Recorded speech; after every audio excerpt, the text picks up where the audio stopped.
Assalamualaikum warahmatullahi wabarakatuh. Perkenalkan, nama saya Atifa Purzilia Reza. Saya dari Fakultas Ilmu Sosial dan Ilmu Politik, jurusan Ilmu Administrasi Publik semester 5. Di sini saya akan mempresentasikan tentang sistem pemilu digitalisasi.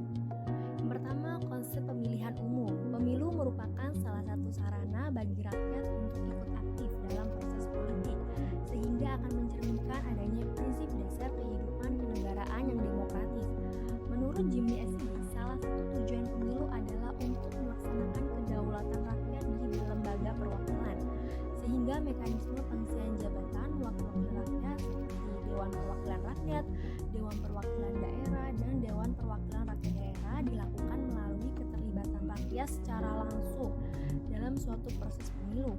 Untuk menjaga prinsip tersebut serta menjamin bahwa kedaulatan rakyat dapat terlaksana dan sebagaimana seharusnya, maka penyelenggaraan pemilu harus sesuai dengan tujuannya.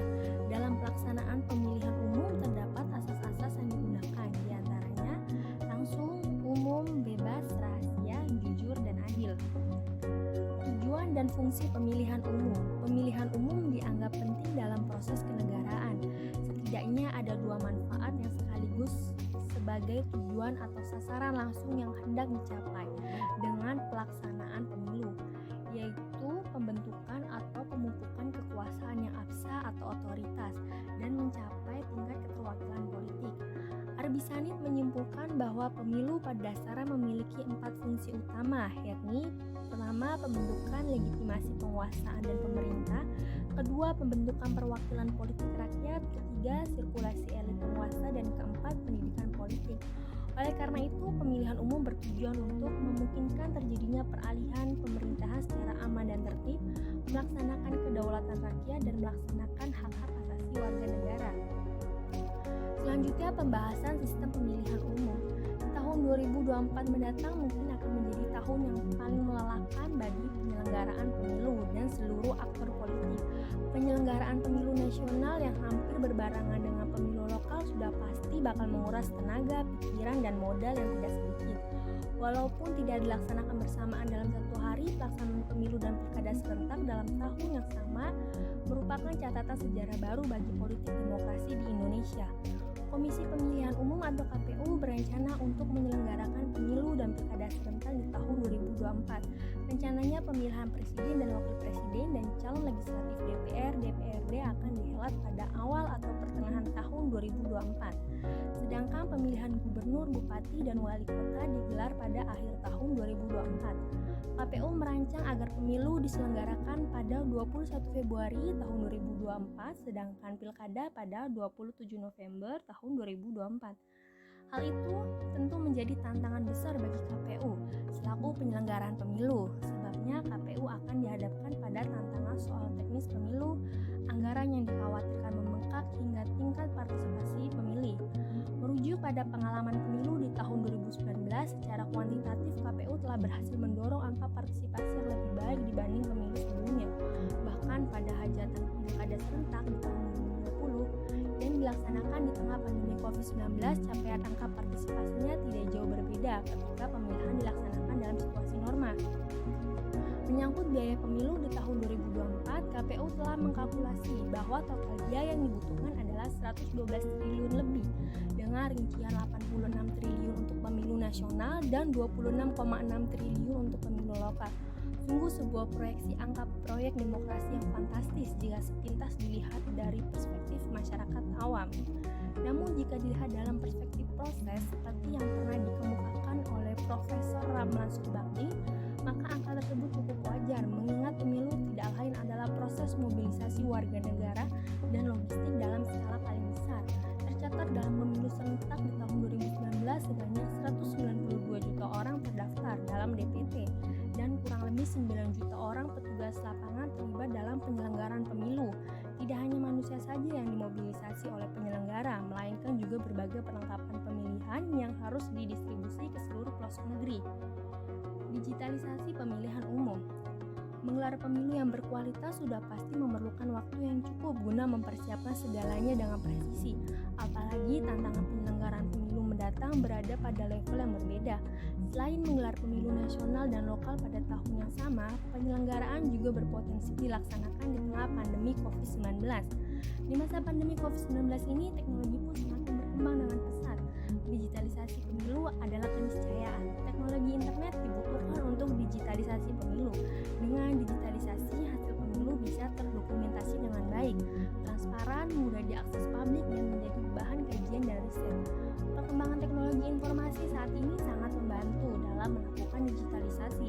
Pelaksanaan tahapan menjadi efektivitas dan efisiensi. Namun demikian, digitalisasi pemilu juga tidak lepas dari berbagai masalah hoak dan infrastruktur jaringan yang belum merata di seluruh wilayah tanah air. Seiring kemajuan teknologi informasi, kemudian muncullah telegram, telepon, dan terakhir internet. Dengan internet, komunikasi menjadi lebih cepat, murah, jangkauan luas, serta mudah diakses oleh siapa saja. Internet pun berkembang sebagai media penyimpan data. Disinilah digitalisasi dimulai. Digitalisasi membuat dunia informasi berubah dan mempengaruhi semua aspek kehidupan manusia pada saat ini, termasuk juga dalam dunia politik dan pemilu. Digitalisasi berperan meminimalkan kerawanan data melalui manusia, misalnya suap, ancaman, dan hipotesis. Apalagi dalam kondisi pandemi COVID-19 sekarang ini. Yang namanya new normal itu tidak saja menyangkut protokol kesehatan dengan 3M, tetapi juga berhadapan digitalisasi di hampir semua lini kehidupan. Beberapa negara yang sudah menerapkan digitalisasi pemilu adalah Filipina, India, dan Brazil. Negara-negara tersebut telah memakai teknologi sebagai sarana untuk memproses suara pemilihan, yaitu dengan penggunaan e-voting serta perhitungan secara otomatis. Negara Filipina yang sudah menerapkan sistem digitalisasi pemilu sejak tahun 2010 dengan jumlah pemilihan di Filipina kurang lebih 70 juta orang telah melaksanakan pemilihan jenis pemilihan secara bersamaan. Sedangkan dalam proses pemilihannya, Filipina menerapkan automatic election system. Meskipun tidak sepenuhnya menggunakan electronic voting machine, penggunaan teknologi sangat membantu dalam proses perhitungan suara pemilu di Filipina. Dan di sisi lain, penggunaan ECM ini ternyata juga mampu mendorong peningkatan tingkat partisipasi. Desain digitalisasi pemilu. Digitalisasi pemilu dapat digunakan melalui alur proses tahapan, dimulai dari tahapan awal hingga akhir. Pertama, inbound, yaitu yang berkenaan dengan pendaftaran pemilih dan pendaftaran peserta pemilu. Kedua, operation, misalnya distribusi logistik dan pemungutan suara. Ketiga, outbound, yang berkenaan tahapan rekapitulasi perolehan suara dan penetapan hasil. Keempat, humas, yang berusaha dengan penyebaran informasi dan transparansi. Kelima, pasca pemilu, yang berkenaan dengan riset dan kajian.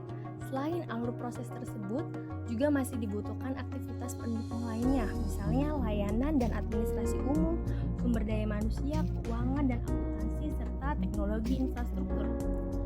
Sebelumnya, KPU telah menggunakan beberapa aplikasi dalam pelaksanaan tahapan pemilu atau pilkada, misalnya Sidali untuk data pemilihan, Silon untuk pencalonan, dan Sirekap untuk rekapitulasi perolehan suara.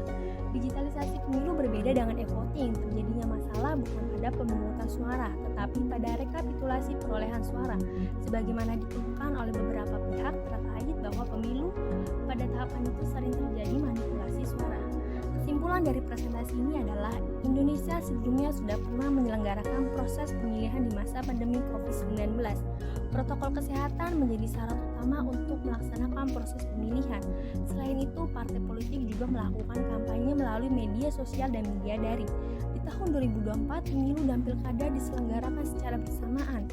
Proses digitalisasi pemilu menjadi tantangan dan revolusi baru bagi pemerintahan untuk menerapkan sistem pemilu yang berbasiskan teknologi. Belum lagi masyarakat Indonesia yang tinggal di daerah-daerah terpencil yang terkendala oleh sistem jaringan internet yang tidak stabil dan perlunya pemahaman tentang digitalisasi pemilu.